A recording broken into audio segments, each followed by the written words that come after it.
जय शिवराय मित्रांनो अतिशय महत्त्वाचा अपडेट आहे। शेतकऱ्यांच्या खात्यावर 25% अग्रिमचा पीक विमा जमा होण्याकरता सुरुवात झालेली आहे। या सुरुवातीला सुद्धा आपण एक महत्त्वाचं असं अपडेट घेतलं होतं। 25% अग्रिमचा पीक विमा 5 मार्चला जमा होईल अशा प्रकारची माहिती देण्यात आली होती। परंतु याचं वाटप आता शेतकऱ्यांच्या खात्यावर 7 तारखेला 25% अग्रिमचा पीक विमा जमा होण्याकरता सुरुवात झालेली आहे। शेतकऱ्यांच्या खात्यावर 2 घंट्यापूर्वीच पैसे जमा होण्याकरता सुरुवात झालेली आहे। मित्रांनो, ही माहिती हिंगोली जिल्ह्यातील शेतकऱ्यांच्या खात्यावर आता पैसे जमा होण्याकरता सुरुवात झालेली आहे।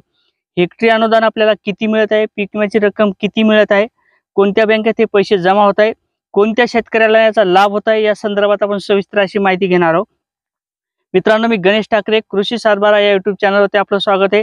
शेतकरी मित्रांनो, मोठ्या प्रतीक्षेत आता हिंगोली जिल्हा होता। 25% अग्रिमचा पीक विमा कधी वाटप होणार आहे, तशा प्रकारचे मोठ्या प्रमाणात काही व्हिडिओ सुद्धा आपण पाहिलेले, तशा प्रकारच्या तारीख सुद्धा मिळाल्या होत्या। परंतु आता जिल्हा अधिकाऱ्यांचे जे काही म्हणणं होतं, कृषी विभागाचं काही जे म्हणणं होतं, ते आता पूर्णपणे सॉल्व्ह झालेले। पीक विमा कंपनीने पीक विम्याची क्लेम केलेल्या शेतकऱ्यांच्या खात्यावर हे पैसे जमा होण्याकरता सुरुवात झालेली आहे। ज्या शेतकऱ्यांनी क्लेम केल्या होत्या अशा शेतकऱ्यांच्या खात्यावर हे पैसे जमा होण्याकरता सुरुवात झालेली आहे। हेक्टरी अनुदान आपल्याला 8,500 रुपये एवढं अनुदान पीक विम्याचं जमा होण्याकरता सुरुवात झालेली आहे। ज्या बँकेत आपला आधार लिंक आहे त्या बँकेच्या खात्यावर हे पैसे जमा होण्याकरता सुरुवात झालेली आहे। मित्रांनो, शेतकऱ्यांची आता प्रतीक्षा संपलेली आहे। शेतकऱ्यांच्या खात्यावर पैसे जमा होण्याकरता सुरुवात झालेली आहे। काही शेतकऱ्यांच्या खात्यावर हे पैसे सुद्धा जमा झालेले आहेत। काही शेतकरी बाकीचे असतील तर या शेतकऱ्यांना सुद्धा आज आणि उद्या हे पैसे शेतकऱ्यांच्या खात्यावर जमा होणार आहेत। ज्या बँकेत आपला आधार लिंक आहे त्या बँकेच्या खात्यावर हे पैसे चेक करा, आपल्या खात्यावर हे पैसे जमा झालेले आहेत।